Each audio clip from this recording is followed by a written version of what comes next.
یہ جو دوسرا عشرہ ہے یہ عشرہ توبہ کا عشرہ ہے، اور یہ عشرہ اختتام پذیر ہونے کے قریب ہے۔ تو اس انداز سے پڑھیے کہ سرکار مدینہ صلی اللہ علیہ وسلم کے توسل سے مالک ہماری توبہ کو اپنی بارگاہ میں قبول فرمائے۔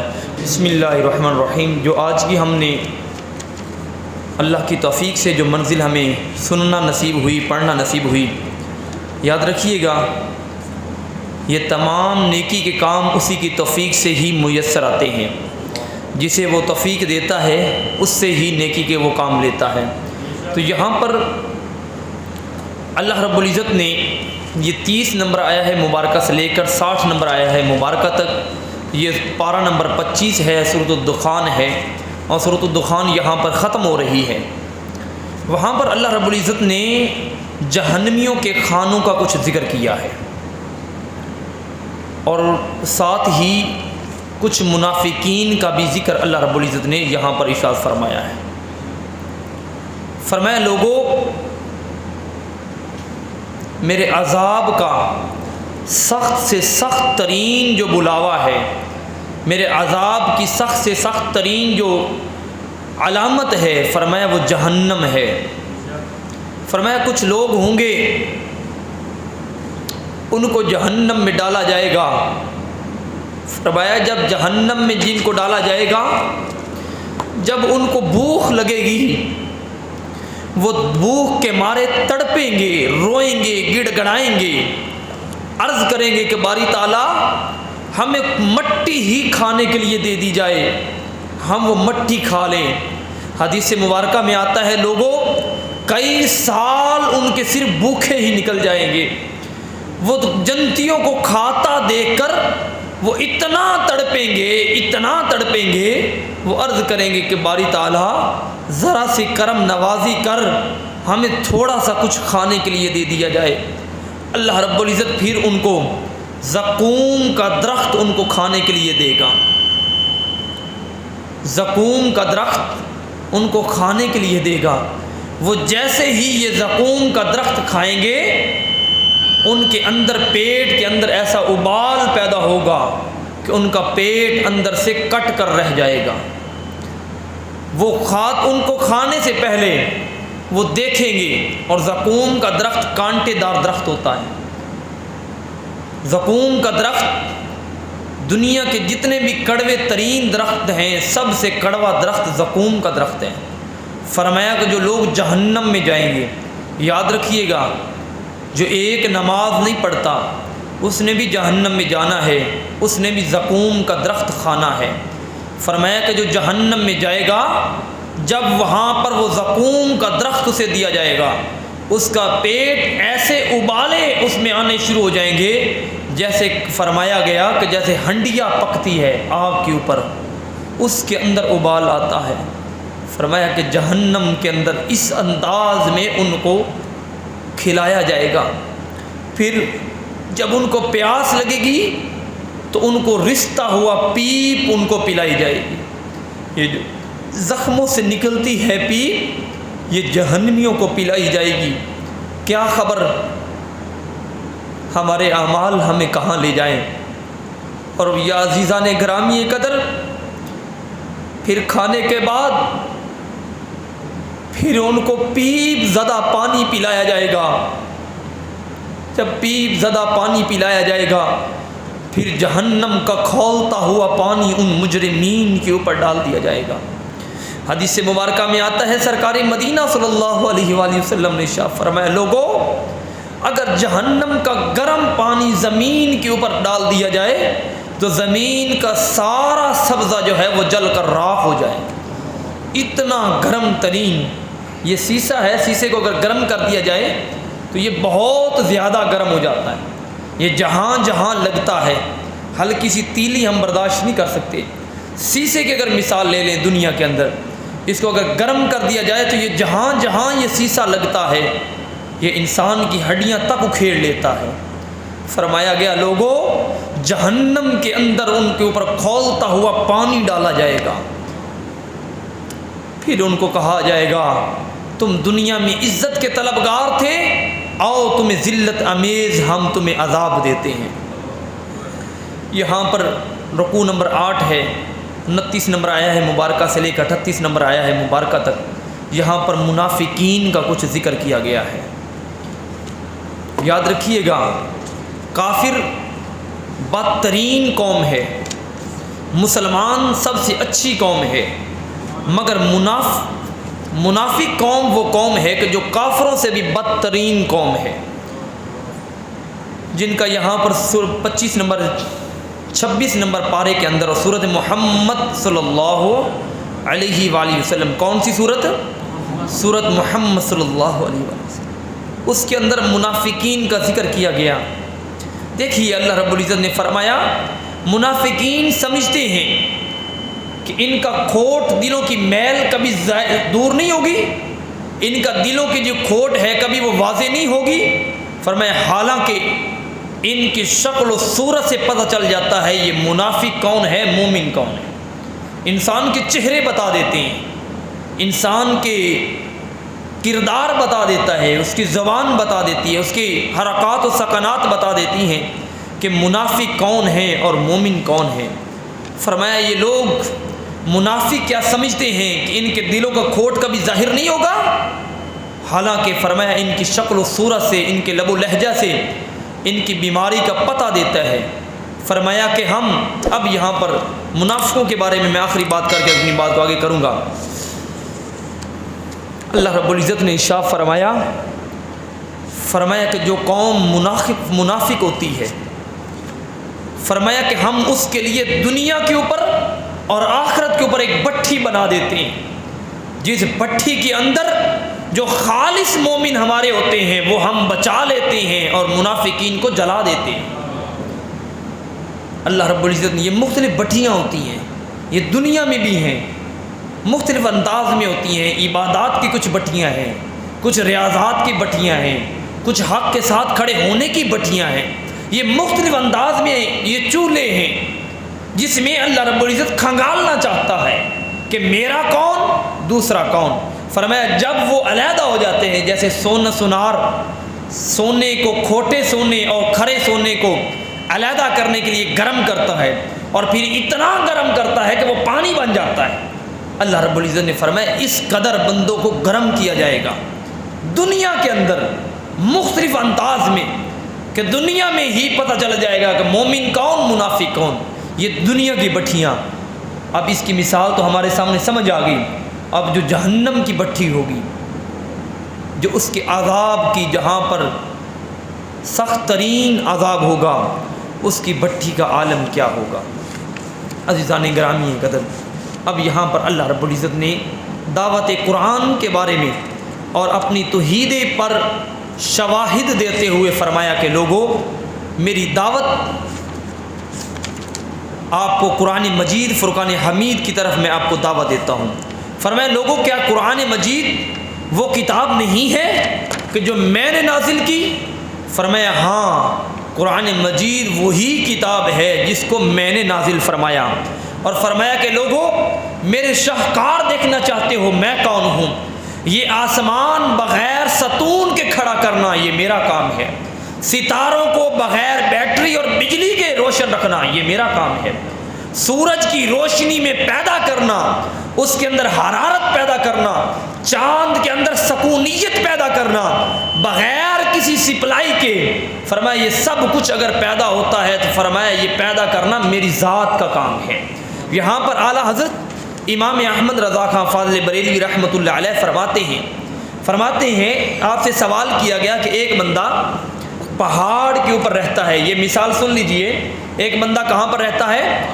پہاڑ کے اوپر رہتا ہے، اس کے پاس کوئی تبلیغ کرنے کے لیے نہیں آیا، اس کے پاس نہ کوئی نبی آیا، نہ کوئی رسول آیا، نہ کوئی کتاب آئی، نہ کچھ آیا، اس کی پیدا ہوا پہاڑ کی چوٹی پر، وہیں پر جوان ہوا، وہیں پر بوڑھا ہوا، وہیں پر مر گیا۔ اعلیٰ حضرت سے پوچھا گیا کہ اس کے لیے رب کو ماننا کیسا، رب کے نبیوں کو ماننا کیسا، وہ کس مذہب پہ ہوگا؟ نہ تو اس کے پاس کوئی مذہب کی روشنی پہنچی، نہ اذان کی آواز پہنچی، نہ کوئی کرن پہنچی۔ اب وہ کیسے جناب اس کے اوپر مسلمانیت کا یا کفر کا، اس کے جنازے کے بارے میں کیا حکم ہے؟ سوال سمجھ آیا جی؟ بولیے، ایک بندہ کہاں پیدا ہوا؟ پہاڑ کی چوٹی کے اوپر، اس کے پاس نہ تو اذان آئی، نہ نبی آئے، نہ رسول آئے، نہ کتاب آئی، کچھ بھی نہیں آیا۔ اب وہ مر گیا، اس کے جنازے کا کیا حکم ہے؟ اس کے دین کا کیا حکم ہے؟ کیا پتہ چلے گا اس کا دین کیا ہے یا کیا نہیں؟ اعلیٰ حضرت فرماتے ہیں لوگوں، اس بندے کا جس کے پاس کچھ نہیں ہے، یہ مثال ہے صرف سمجھانے کے لیے، حالانکہ ایسا نہیں ہے، دنیا بہت زیادہ ترقی کر چکی ہے، یہ مثال صرف سمجھانے کے لیے۔ اعلیٰ حضرت فرماتے ہیں کہ اس کو چاہیے کہ وہ سورج کو ابھرتا دیکھ کر، سورج کو غروب ہوتا دیکھ کر، ستارے اور چاند کا چمکنا دیکھ کر وہ اگر رب کو مان لے گا تو اسے ہم مسلمان مان لیں گے، یعنی کہ ان شواہد کو مان کر۔ اللہ رب العزت نے فرمایا یہ سارا کچھ میں نے نازل کیا، اگر میں نے نازل کیا تو لوگوں اگر یہ ساری نشانیاں میری ہیں تو فرمایا یہ رب کا قرآن بھی میری نشانی ہے، رب کا قرآن بھی میری نشانی ہے۔ اور پھر یہاں پر اللہ رب العزت نے ارشاد فرمایا ایمان اور استقامت کے بارے میں، فرمایا لوگوں قرآن مجید فرقان حمید میں کچھ لوگوں کا ذکر کیا گیا، فرمایا اس قرآن پر وہی ایمان لائیں گے، اس قرآن پر وہی ایمان لائیں گے۔ کون؟ پہلا، جنہوں نے کہا ہمارا رب اللہ ہے، صرف کہا نہیں، قولن نہیں، صرف اپنی زبان سے کلمہ نہیں پڑھا، اپنے دل سے کلمہ پڑھا اور اپنے ہر معاملے میں اپنے رب کو اعلیٰ و عرفہ جانا، فرمایا وہی قرآن پر ایمان لانے والے صحیح ہوں گے۔ دعوے دار تو سارے ہوتے ہیں، میں بھی جناب عاشق رسول، میں بھی عاشق رسول۔ اب عاشق رسول کی کچھ علامات بیان کی گئی۔ عاشق رسول کی پہلی علامت یہ ہوتی ہے کہ وہ دل و جان سے رب پر یقین رکھتا ہے، اور پھر فرمایا وہ مخالفتوں کے باوجود فرمایا وہ حق پر قائم رہے، فرمایا وہ ایمان والا ہو جاتا ہے۔ اور پھر فرمایا اللہ رب العزت اس بندے کو پھر انعام کیا دے گا؟ فرمایا اس بندے کو انعام یہ دے گا کہ وہ ہر خوف اور غم سے اسے بری فرما دے گا۔ اور پھر یہاں پر اللہ رب العزت نے کچھ ایک اور بندے کا بھی ذکر فرمایا۔ اللہ رب العزت نے ارشاد فرمایا جو ایمان اور ایمان پر استقامت رکھتے ہیں ان کی علامات کو بیان کرتے ہوئے فرمایا کہ آپ سمجھتے ہیں کہ کچھ لوگ شریف النفس نظر آتے ہیں، فرمایا مگر اللہ رب العزت کی نظر میں وہ شریف نہیں ہوتے۔ ان کا یہاں پر ذکر کرتے ہوئے ارشاد فرمایا کہ اللہ رب العزت کی نظر میں شریف وہی بندہ ہے جو صاحب ایمان ہے، جس کا دل و جان مسلمان ہے، ظاہراً شریف رہنے والا اگر قرآن و سنت کے خلاف عمل کرتا ہے، فرمایا وہ دنیا کا سب سے بدبخت ترین بندہ ہوتا ہے، وہ کبھی شریف ہوتا۔ نام کے ساتھ شریف لکھنے سے انسان شریف کبھی نہیں بنتا، انسان کے جب تک اعمال شریف نہ ہوں۔ اللہ رب العزت نے شریف کی فرمایا شریف الطبع بندہ جب جوان ہوتا ہے اور جوان ہو کر 40 سال کی عمر میں پہنچتا ہے تو اپنے رب سے دعا کیا کرتا ہے، یہ اے رب، اپنے والدین کے بارے میں شریف بند آدمی فرمایا وہ اپنے رب سے دعا کرتا ہے اے رب مجھے توفیق دے کہ میں تیری نعمتوں کا شکر ادا کروں۔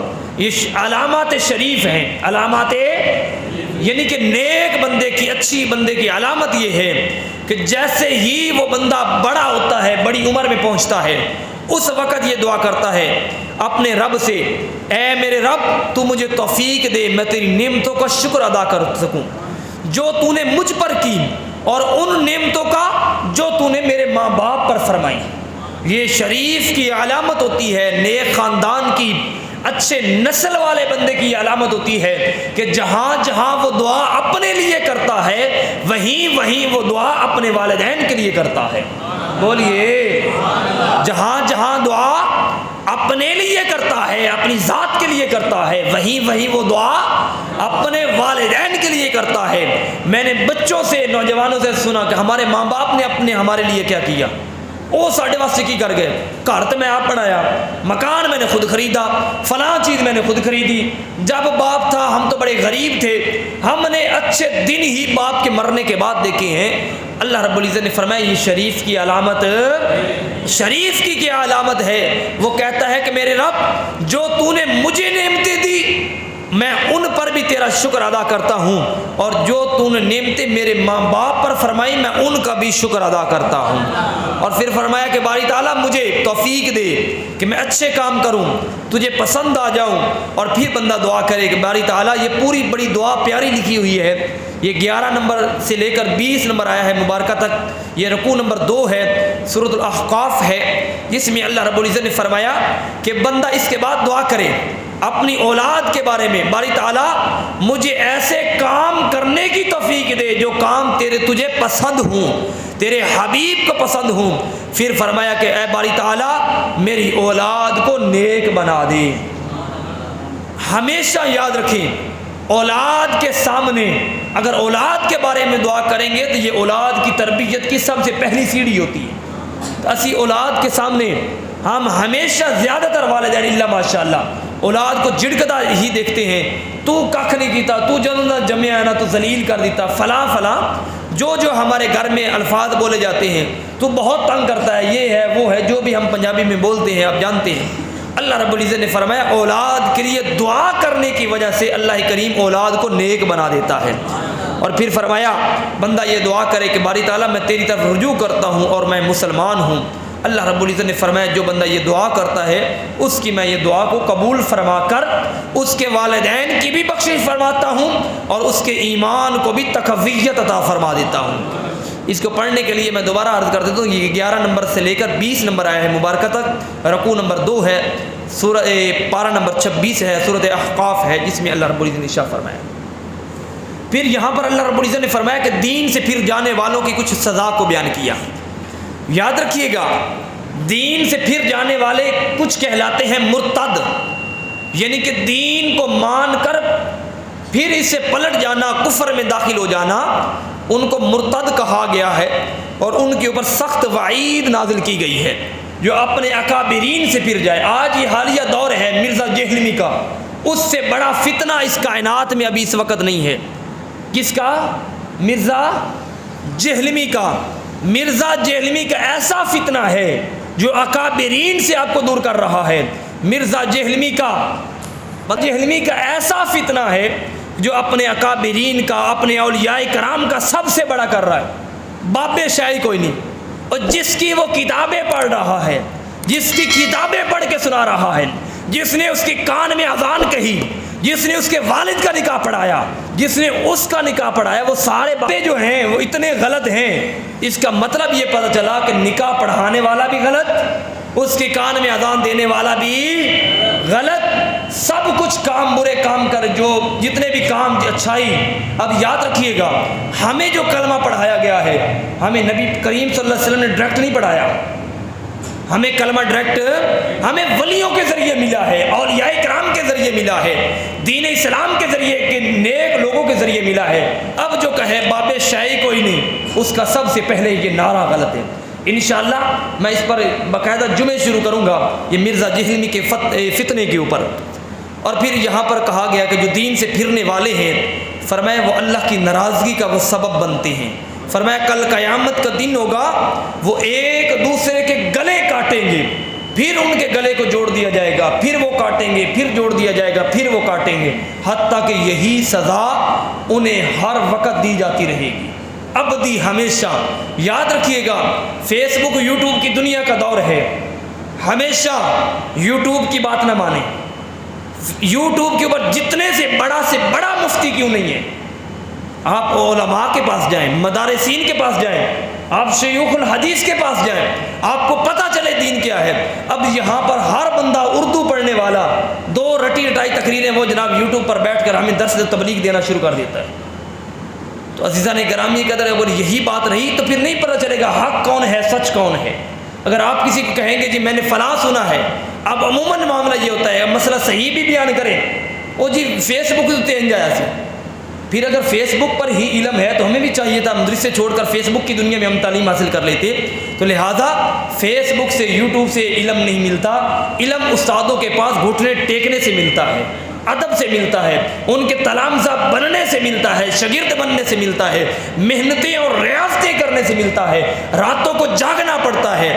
یہ نہیں کہ باتوں پر ریسرچ کیا، میں یہ نہیں کہتا وہاں پر جو یوٹیوب کے اوپر ہیں سارے غلط ہیں، عزیزان گرامی قدر، جب یہ شبہات مل جائیں، منافق اور مسلمان مل جائے، اب عام آدمی کو کیا پتا اس میں حق والا کون ہے، سچ کون ہے؟ ایک ہی مسئلہ آپ نکال لیں، مثال کے طور پر آپ کو میں مثال دیتا ہوں، نماز وتر کی رکعت کتنی ہے، ایک مسئلہ نکال لیں، 1000 بندہ آپ کو آ جائے گا، کوئی کہے گا 1، کوئی کہے گا 2، کوئی کہے گا 10، کوئی کہے گا 4، ہمیں کیا پتا کون ٹھیک ہے؟ ہم کہیں گے وہ بھی ٹھیک ہے، اس نے بھی 4 کتابیں رکھی ہوئی تھی، اس نے بھی 4 کتابیں رکھی ہوئی تھی، تو لہذا یوٹیوب کی دنیا سے نکل کر ہمیں عملی دنیا میں آنا ہوگا، ہمیں ظاہراً دنیا میں آنا ہوگا۔ اللہ کریم عمل پیرا ہونے کی توفیق عطا فرمائے۔ اور پھر یہاں پر اچھا، یہاں پر اللہ رب العزت نے سورۃ فتح کے اندر فتح مبین کا ذکر کیا ہے اور صلح حدیبیہ کا ذکر فرمایا ہے۔ صلح حدیبیہ کے وقت اللہ رب العزت نے ایک اپنی وحی فرمائی تھی، فرمایا کہ صلح حدیبیہ کے وقت فرمایا لوگوں، یہ جو ہاتھ محمد مصطفیٰ صلی اللہ علیہ وآلہ وسلم کا ہے، فرمایا یہ ہاتھ مصطفیٰ کا نہیں بلکہ فرمایا یہ ہاتھ خدا کا ہاتھ ہے، یعنی کہ مصطفیٰ کے ہاتھ کو اللہ رب العزت نے اپنا ہاتھ قرار دیا۔ اور پھر فرمایا کہ لوگوں، یہ جو تم آقا السلام کے ہاتھ پر بیعت کر رہے ہو، یہ بیعت تم اللہ کے ساتھ بیعت کر رہے ہو۔ اور پھر فرمایا کہ جو نبی کی بیعت کی عہد شکنی کرے، جو نبی کی بیعت کی عہد شکنی کرے، گویا کہ اس نے اللہ رب العزت کے وعدے کو توڑا ہے، جو رب کے وعدے کو توڑا ہے پھر وہ عذاب کے لیے تیار ہو جائے۔ اور پھر اللہ رب العزت نے یہاں پر سب کچھ فتح صلح حدیبیہ کے بعد کریم آقا اسلام کو ایسی فتح عطا فرمائی، اس فتح کے جھنڈے آج بھی اگر نظر آتے ہیں تو وہ فتح کے جھنڈے میرے مصطفیٰ کے جھنڈے لگے ہوئے۔ کریم آقا اسلام کو اللہ رب العزت نے ایسی فتح عطا فرمائی، اور اس کا ذکر اگر پڑھنا ہو تو یہ 1 نمبر سے لے کر 10 نمبر ہے مبارکہ تک، رکوع نمبر 9 ہے۔ اب کوئی بھی بات بندہ تفصیل سے تو بیان کر نہیں سکتا۔ اور پھر یہاں پر اللہ رب العزت نے فرمایا احترام رسول اور باتوں کی تحقیق کے بارے میں فرمایا گیا۔ اللہ رب العزت نے فرمایا کہ لوگوں، آقا اسلام کی بارگاہ میں حاضر ہونے کا سلیقہ، مدینہ شریف جانے والوں سنیے، فرمایا کہ جب کریم آقا اسلام کی بارگاہ میں جاؤ، رسول صلی اللہ علیہ وآلہ وسلم کی کہ آگے پیش قدمی نہ کرو۔ آگے پیش قدمی یہ اس وقت تھا جب صحابہ کرام تھے کہ حضور کے آگے نہ چلو۔ اب کیا ہے کہ حضور کی جہاں بات آ جائے اس کے آگے اپنی بات نہ رکھو، اپنی میں، اپنی انا، اپنی خواہشات کو پیچھے چھوڑ دو، 1000 میل مصطفیٰ کی بات کو آگے کر دو۔ حضور کا قول آ جائے آمنا وصدقا، بس۔ اور پھر فرمایا کہ لوگوں، حضور نبی رحمت صلی اللہ علیہ وسلم کی آواز سے اپنی آواز اونچی نہ کرو۔ اب یہاں پر یاد رکھیے گا، اب سرکار مدینہ صلی اللہ علیہ وسلم کی ظاہراً آواز تو نہیں ہے، اب اس کا مطلب کیا ہے کہ جب بھی بارگاہ مصطفیٰ میں جائیں، مدینہ شریف ہو یا بارگاہ خدا ہو، اپنی آوازوں کو پست رکھیں، آہستہ رکھیں۔ صحابہ کرام اپنے منہ میں کنکر رکھتے تھے، کہیں ہمیں زیادہ بولنے کی وجہ سے عذاب کا شکار نہ ہو جائے۔ اکثر صحابہ کرام اشارے سے بات کرتے تھے، اور کئی صحابہ کرام کے بارے میں آتا ہے کہ مسجد میں جتنی بھی ضروری بات کرنی ہوتی وہ باہر چلے جاتے، باہر جا کر وہ کھڑے ہو کر بات کرتے، پھر بارگاہ مصطفیٰ میں حاضر ہو جاتے۔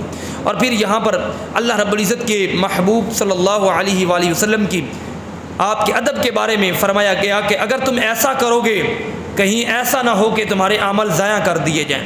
فرمایا سرکار مدینہ صلی اللہ علیہ وسلم کے حجرے کے باہر کھڑے ہو کر آقا السلام کو نہ بلاؤ، بلکہ انتظار کرو کہ وہ خود تشریف لے کر آ جائیں۔ ہمارا آخری موضوع جو بیان کیا گیا ہے وہ یہاں پر یہ کیا گیا ہے کہ باتوں کی تحقیق کر لینا، یعنی کہ کنا دے کچے نہ بڑھنا، جب بھی کوئی بات آئے اس بات کی تحقیق کر لینا۔ یہاں پر فرمایا گیا، یہ آیت 1 نمبر سے لے کر 10 نمبر اور رکوع نمبر 13 ہے، سورۃ الحجرات ہے۔ کون سی سورت ہے؟ سورۃ الحجرات ہے۔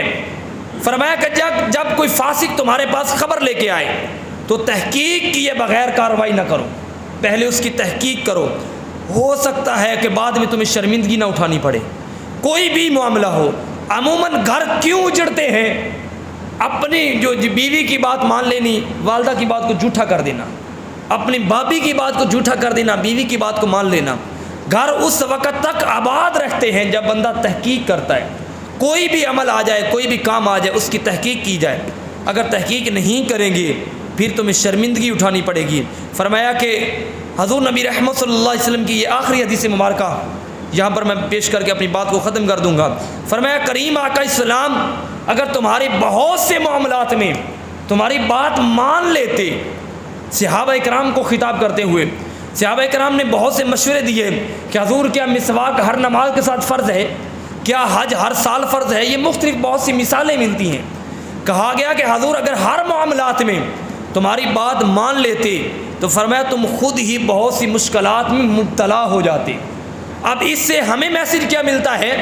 کچھ باتیں ایسی ہوتی ہیں جو ماننے والی ہوتی ہیں، اولاد کی، گھر والوں کی کچھ باتیں ایسی ہوتی ہیں جو ماننے والی ہوتی ہیں، اور کچھ باتیں ایسی ہوتی ہیں جو نہیں ماننے والی، جن کا رد کرنا ہوتا ہے.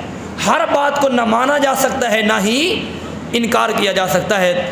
عزیزان گرامی قدر، اللہ رب العزت ہم سب کو عمل پیرا ہونے کی توفیق عطا فرمائے.